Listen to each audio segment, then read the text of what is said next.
자, 마태복음 13장의 말씀은 너무나 잘 아는 내용입니다.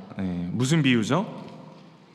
천국 비유입니다. 천국을 비유하시면서 특별히 담임 목사님 통하여서 4가지 밭의 비유에 대한 이야기는 정말 많이 들으셨기 때문에 내용이 그리 어렵지 않을 것 같습니다. 그리고 공휴일날 길게 순장 공부를 하면 될까요? 안 될까요? 짧게 내용을 다 알고 있기 때문에 긴 설명은 많이 드리진 않겠습니다. 들어가기 말씀 보겠습니다. 마음이 완악한 사람은 마치 길가 돌밭 가시떨기처럼 말씀을 거부함으로 생명의 열매를 맺지 못합니다. 하지만 믿음의 사람은 좋은 땅에 떨어진 씨처럼 겸손한 마음으로 말씀을 받아 결실합니다. 결실 못하는 가라지는 추수 때에 뽑혀 불태워질 것입니다. 오직 말씀을 믿음으로 듣고 순종함으로써 천국 백성이 될 수 있습니다. 이렇게 마음을 좀 가다듬고요. 우리의 마음이 4가지 밭을 바라보는 관점을 좀 정돈했으면 좋겠습니다. 오늘 본문은 13장 18절부터 30절까지의 말씀인데요. 4가지 밭, 혹시 기억나는 첫 번째 밭은 무엇입니까? 19절에 등장하는 길가입니다. 두 번째는요, 20절에 나오는 돌밭이고요. 세 번째 밭은 22절에 가시떨기, 23절에는 좋은 땅입니다. 그런데 이 마태는요, 이 4가지 밭을 보는 기준을 이야기하면서 무엇이라고 기록하고 있냐면 19절 초반절 보십시오. 아무나 천국 말씀을 듣고 무엇하지 못한 때요? 깨닫지 못한 때. 20절 말씀 읽어주십시오. 시작.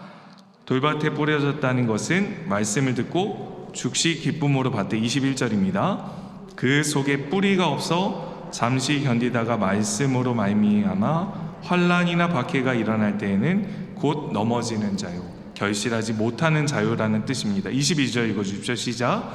가시떨기에 뿌려졌다는 것은 말씀을 들으나 세상의 염려와 재물의 유혹에 말씀이 막혀 무엇하지 못한다고요? 결실하지 못하는 자요. 23절 같이 읽겠습니다.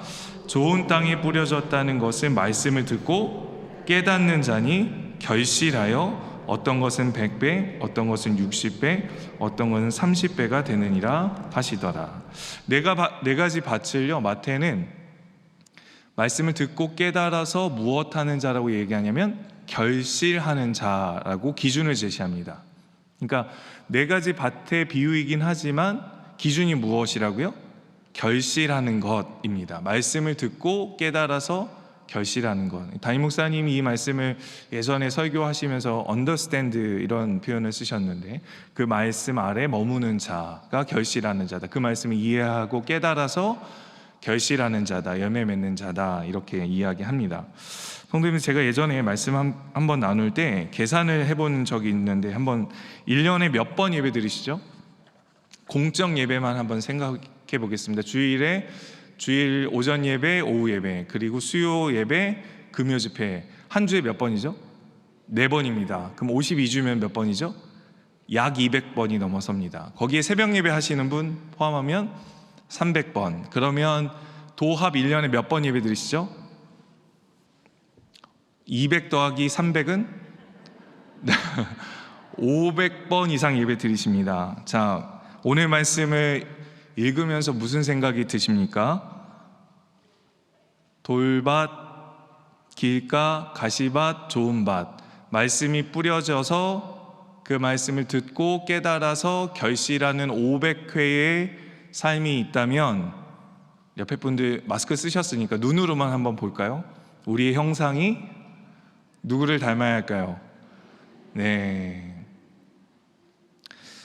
세월이 가면 갈수록 이런 생각을 참 많이 하게 됩니다. 말씀을 정말 많이 듣고, 설교자니까 설교도 하고 묵상도 하고 수천 번의 예배를 드리고 있는데 정말 결실하고 있는 거 맞는가, 이런 생각을 잠잠하게 해보게 됩니다. 천국은 주기도문을 통해서 나라가 임할 것이다, 하나님 나라가 임할 것이다, 너희는 그렇게 기도해라 라고 얘기하면서 천국 비유를 정말 많이 말씀하시고 있습니다. 하나님 나라 안에 살아가는 사람들에 대한 이야기를 하시는데요, 누구에게 첫 번째 얘기하셨는지 한번 문맥을 통해서 잠깐 살펴보면 좋겠습니다. 13장 1절입니다. 같이 한번 읽어볼까요? 시작. 그날 예수께서 집에서 나가사 바닷가에 앉으시며. 2절 우리 성도님들만 읽어주십시오. 시작.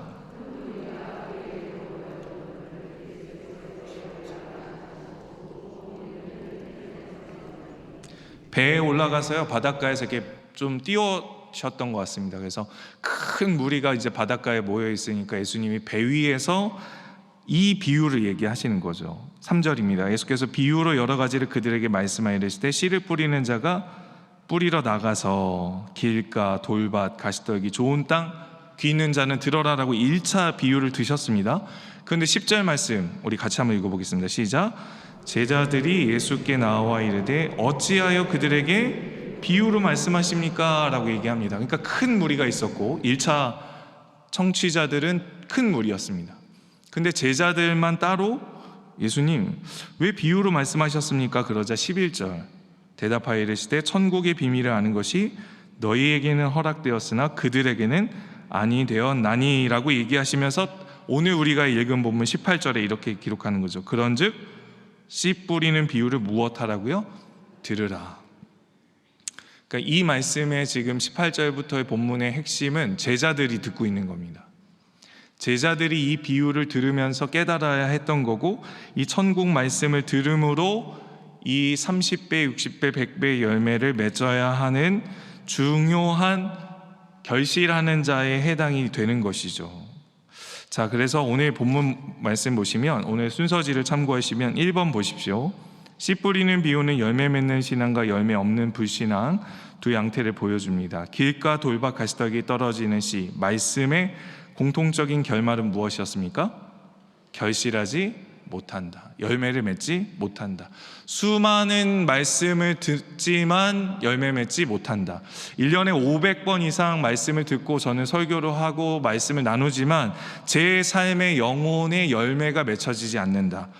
맨날 시기, 질투, 다툼, 분냄, 당짓는 것이 열매로 맺혀진다면 우리의 마음은 이 자리에 수천 번 나온다 할지라도 1년에 한 500번 이상 이 자리에 앉아 계셔도 우리는 무슨 밭이 될까? 이런 깊은 질문이 되어지는 거죠. 2번 보십시오. 가로 2번입니다. 1-2 좋은 땅에 떨어진 씨, 말씀의 비유가 전하는 메시지는 무엇이죠? 말씀을 듣고 깨닫는 자는 결실하여 어떤 열매요? 풍성한 열매를 맺습니다. 나눔 1번 같이 한번 읽어보겠습니다. 시작. 씨 뿌리는 비유는 신앙 성장의 4단계를 말하는 것이 아니라 말씀에 대한 2가지 반응을 의미합니다. 최근 하나님의 말씀을 듣고 깨달아졌던 순간은 언제였는지, 어떤 말씀이었는지 서로 나누어 주세요. 최근에 어떤 말씀이 내 마음속에 이 좋은 밭에 깊이 새겨져서 이 말씀이 딱 깨달아졌는지. 오늘 수요일날 문진호 목사님 설교하시면서는 지난번 하나님의 말씀이 담임 목사님 통해서 주신 말씀 붙잡고 결단하는 이런 나눔들을 우리 순모임에서 해주시면 좋을 것 같습니다. 최근에 레위기 담임 목사님 설교하시면서 내가 거룩하니 너희도 어떻게 하라고요? 거룩하라. 내가 거룩하니 너희도 거룩하라. 성도가 언제 담대해질 수 있을까 생각해 보면 우리의 삶에 있어서 내적인 하나님과의 깊은 유대관계, 다시 말해서 하나님이 거룩하신 분이시기 때문에 그 거룩함에 잘 합당한 삶을 살게 될 때 우리 안에 영적인 기쁨이 회복되어지고 되살아나는 것 같습니다. 성도가 언제 힘을 잃어버릴까요? 거룩한 삶을 살지 않을 때, 그러니까 아무거나 보고 아무거나 듣고 아무거나 생각하고 아무거나 말할 때, 함부로 살아가실 때, 모든 것이 가하지만 그것이 우리의 영혼을 살리지 못하는 것 같습니다. 제가 왜 이 나눔을 할까요? 저에게 이 말씀이 깊이 새겨졌습니다. 내가 거룩하니 너희도 거룩하라 라는 말씀은 목회자라는 타이틀을 달고 있다고 거룩한 것은 아닙니다. 성직이 잘못된 성직이 될 수 있죠. 제 삶에 하나님이 말씀하시는 것은 무엇이냐면 성도는 무슨 백성이죠? 거룩한 하나님의 백성입니다.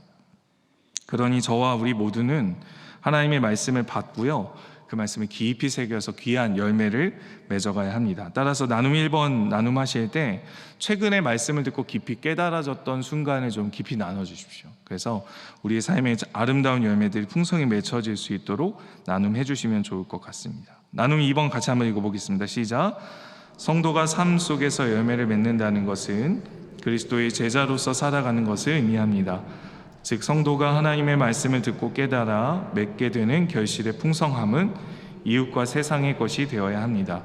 내 주변에 이 풍성한 결실이 나누어져야 하는 곳은 어디일지 생각해보고 나누어 주세요.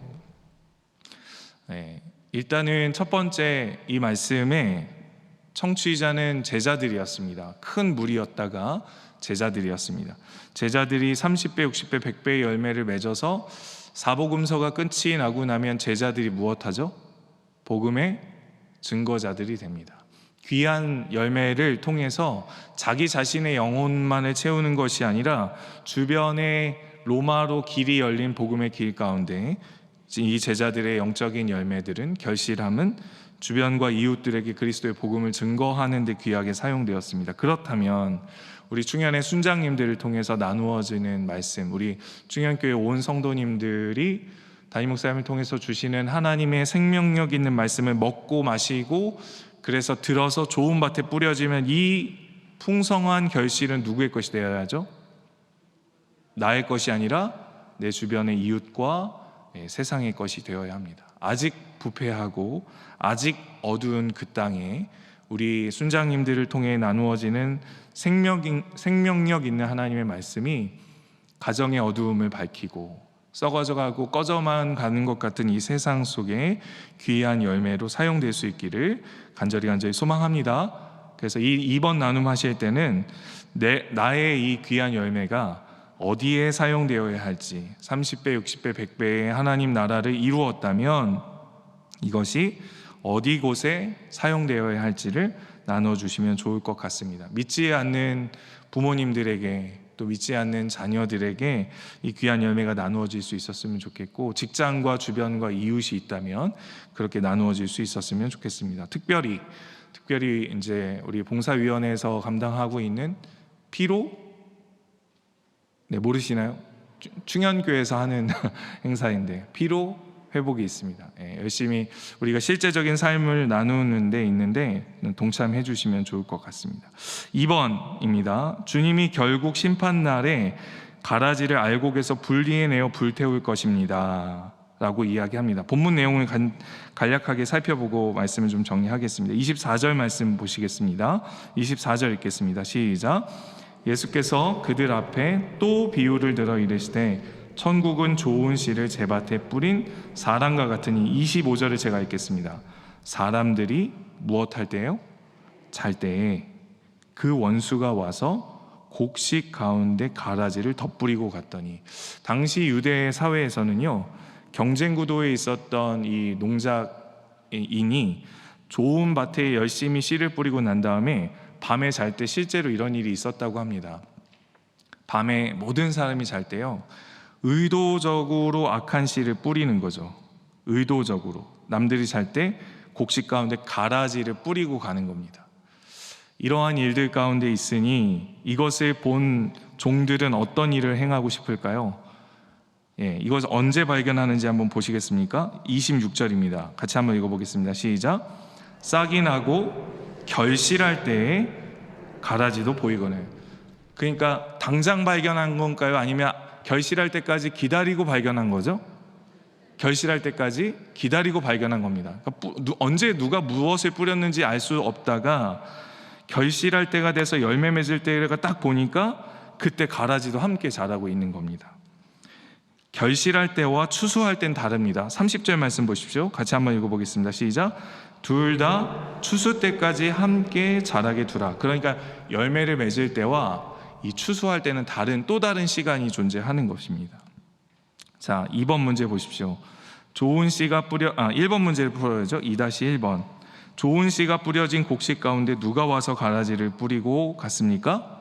그 원수가 뿌리고 갔고요. 2번 보십시오. 좋은 씨가 뿌려진 밭에서 가라지가 발견한 종들이 주인에게 어떤 말을 하죠? 우리가 가서 이것을 뽑기를 원합니다. 눈에 보였으니까요. 결실할 때 이 악한 것들이 보였으니까 뽑기를 원했습니다 라고 청원합니다. 그러자 주인이 하는 말 3번 문제 같이 한번 읽어보겠습니다. 시작. 주인이 가라지를 뽑지 말고 놔두라고 말한 이유는 무엇입니까? 가라지를 뽑다가 잘 자란 곡식까지도 뽑을 수 있기 때문에 추수 때까지는 그대로 두었다가 거두어서 불태워버리겠다 이렇게 얘기하시는 겁니다. 나눔 3번을 정리를 해보면 이렇습니다. 3번 문제. 이 땅에는 가라지와 알곡이 섞여 살기에 하나님의 백성이 말씀을 듣고 끝까지 지키며 살아야 합니다. 직장과 가정 관계 속에서 믿음으로 살지 못하게 하는 어려움들은 무엇이 있는지 나누고 서로를 위해 기도하는 시간을 가져봅시다. 우리가 알곡으로 말씀을 지키고 준행하려 하지만 우리 가운데 뿌려져 있는 가라지가 우리를 함께 자라고 주변에 함께 공존하고 있을 때가 참 많이 있습니다. 이 말씀을 비유로 해석하고 있는 장면이 37절부터 등장하는데요. 눈을 옮겨서 13장 37절 말씀부터 보시면 좋겠습니다. 대답하여 이르시되 좋은 씨를 뿌리는 이는 누구라고요? 인자요. 38절 읽어주십시오. 시작.